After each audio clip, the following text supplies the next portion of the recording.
What's up, Barnhill family, and welcome back to your home for all things combat sports. Yo. So, Nick, underdog season continues from 292 now to UFC 293. Sean Strickland is the undisputed champion of the world. I don't think many people saw this coming, but his performance was truly masterful. And I think for people to really understand how masterful this performance was, you have to understand how good of a striker Adesanya actually is. And he candidly said to Eugene Behrman, I think it was in between the fourth and fifth round, I can't find a jab on this guy. The most fundamental strike, the first strike you learn when you go into a boxing or kickboxing gym is a jab, and Adesanya's got one of the best in the game. He couldn't find Strickland's face, and Sean stood in front of him for 25 minutes and beat Izzy at what he does best.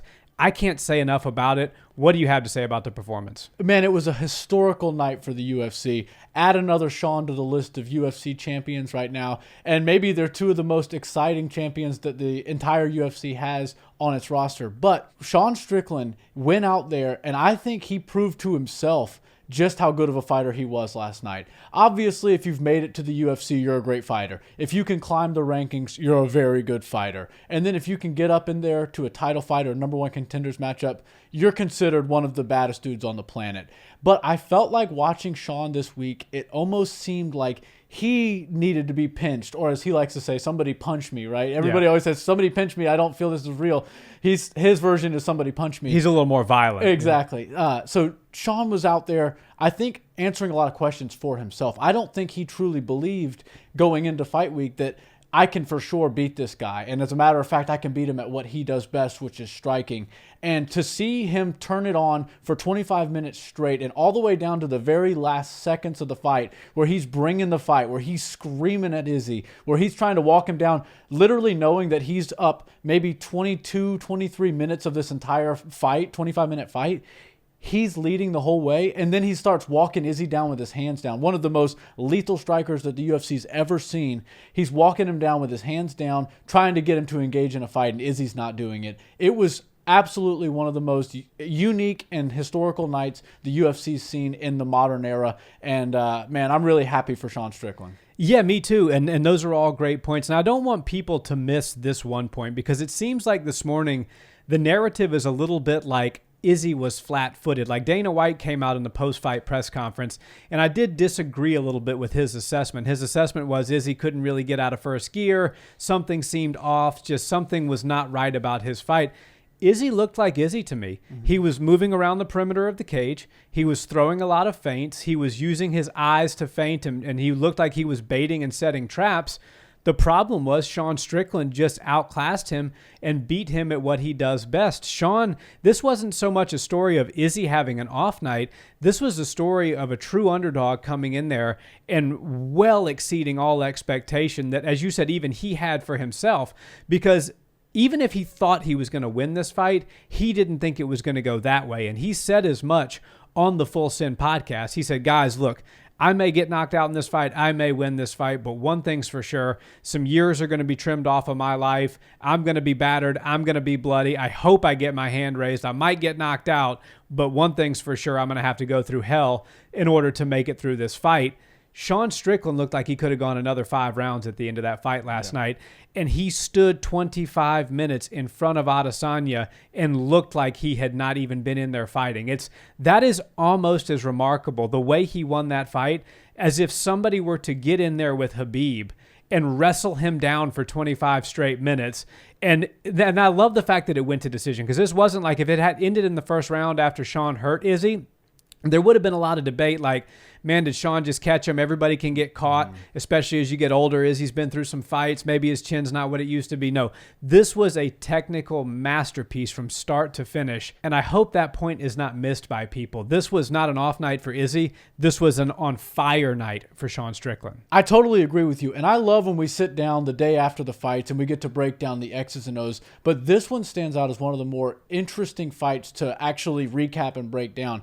You know, Sean Strickland was doing so many things in there that a lot of people would just chalk up to, oh, it's the fundamentals. He's throwing a jab, he's throwing a two, and, he's sort of just walking him down. If a kickboxer's in there with you, you better close the distance on him because you can't stand outside in kickboxing range and be safe. And, Sean Strickland understood all of those things. But I do realize that when Sean Strickland goes in there, he kind of throws all caution to the wind, and he's going to go out there and do what Sean Strickland does, which is throw leather and throw it often and really make somebody wonder where I can score on this guy. Sean's got great defense, maybe the most underrated, underappreciated defense in the entire UFC. And if you're an aspiring fighter, I would not recommend doing what Sean Strickland does. Don't go out there and start practicing your Philly shell come Monday when you go back to the training room. It's just a thing of beauty where he's in there and he's literally face to face with one of the greatest strikers, arguably the greatest striker that the UFC's ever had on its roster, and he's not getting hit. And you've got, some issues in the corner as far as Izzy and Eugene Behrman are just, they can't figure out what's going on. Izzy's a candid guy and he's an honest guy. He goes back to the corner after the third round, I believe, and he goes, I can't find his face. I'm throwing my jab, nothing's landing, and even when I throw a two over the top, he's just backing away from it. I don't understand why I can't touch him. And that to me was very telling because it seemed 15 minutes had passed in that fight and there was not an answer for what he needed to do. And that's where Izzy finds himself in an uncommon space because Izzy is always the guy that steals rounds. He steals the early rounds and then makes people play catch up. And that's when he can kind of style on them and score some big shots. And that's generally where he finds great knockouts. But when Izzy's playing from behind and now he's down maybe 2 or 3 rounds, he's got to start really risking it and sort of putting himself on the line and getting a little bit more risky with his techniques and his approach. That's where your game plan sort of goes out the window and you have to start risking it and throwing big things just to try to catch up or steal around from the guy.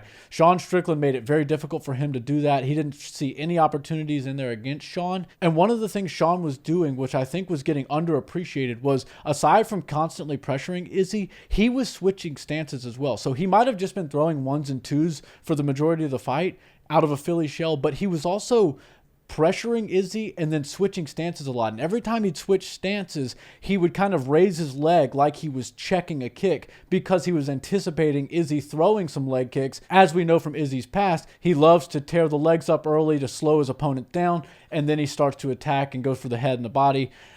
This was a really beautiful performance from Sean Strickland, and I think some of the techniques he showed us were some things that we haven't seen happen very often in the UFC, but I predict you'll see a lot of people pick up a couple of things that Sean Strickland did from this fight and start to utilize it in their own game.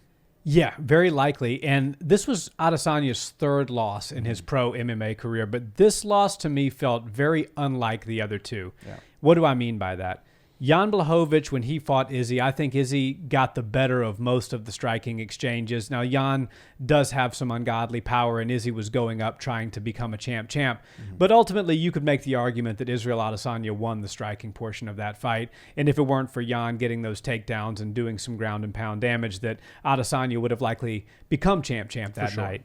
Also Poatan. So when they fought the first time before Izzy came back and knocked him out, Izzy was cruising his way to a decision victory. He was moving around the outside, picking Poatan apart. My point is simply this. Izzy's never not been able to do on the feet what he wants to do with his opponent, even in his losses. Yes, everybody can get caught. Yes, everybody can get taken down, especially by a guy that's 20 pounds heavier. But last night was the first time in Israel Adesanya's career where somebody stopped him from being able to do his bread and butter. Mm-hmm. And Sean did it with a 1 and a 2. Just a great jab, a great cross, a few hooks every now and then. But even more than that, he was closing the distance.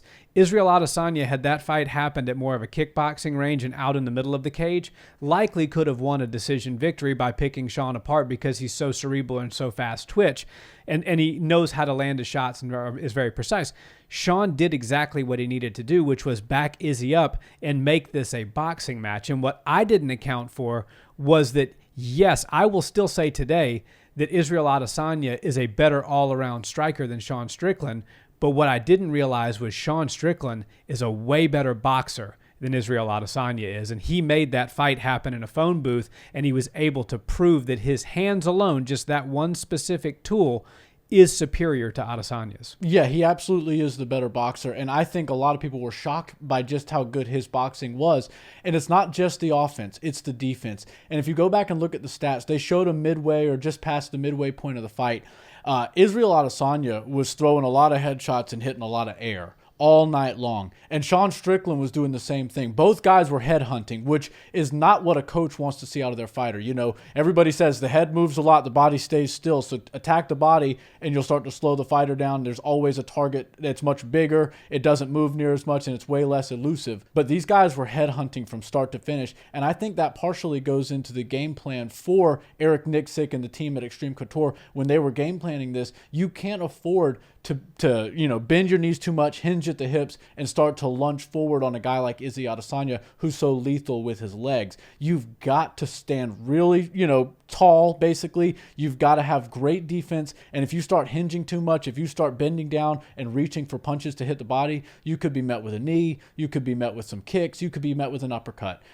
So that's why it looked like both of these guys were just going for the head. And then once Izzy realized he couldn't hit the head very much, he started to chop the legs up. Now, there was a major disparity, right? Izzy's hit the legs way more than Sean did. I don't think Sean went for more than 1 or 2 leg kicks, essentially. But Sean's head strikes were way above Izzy's. And Izzy, at one point, I think was at like 11% accuracy on head strikes, which that's just unheard of. When you talk about a guy as dynamic and precise of a striker as Israel Adesanya, to not be able to hit somebody more than about 10% of the time when they aim at their head, that's just high level mastery as far as defense goes in an MMA fight. And I think there's one more thing that Sean Strickland deserves a lot of credit for, and that was his use of feints. Everybody knows going into this that Israel Adesanya is one of the best strikers, but he's also one of the best feint artists in the entire game. And that's what opens up his striking. If he can freeze his opponent for a moment, he can score on them, and they don't really know what's going to happen. A lot of fighters, they'll get good at feinting, but it's 1 or 2 little feints. And after they show that to their opponent a couple of times, they start to pick up on it and they get the reads, and then they don't get to use that feint near as much, but they don't have that many in their toolbox to pull from. Izzy's got a plethora of them, and Sean Strickland wasn't biting on any of them. But what I didn't realize until last night was Sean Strickland's also got a plethora of feints, and he was having Israel Adesanya bite on almost all of them. And then once Izzy felt a little bit of that power, he started to get more and more gun shy. And that's why even up until the very end of the fight, when Izzy decided, okay, I'm down on the scorecards, I'm losing, I'm not scoring on any of these exchanges, I got to start to go, Sean Strickland still kept his composure, still kept the pressure, and still made Izzy miss just as many times as when he was being more of an elusive fighter trying to fight on the outside. Yeah, no doubt. I mean, this was an incredible performance, start to finish, and now we're looking forward to an era with Sean Strickland as the champion. How long that'll last, I don't know, but I'm definitely here for it, and I'm super excited to see what happens next. Me too. Congrats, champ.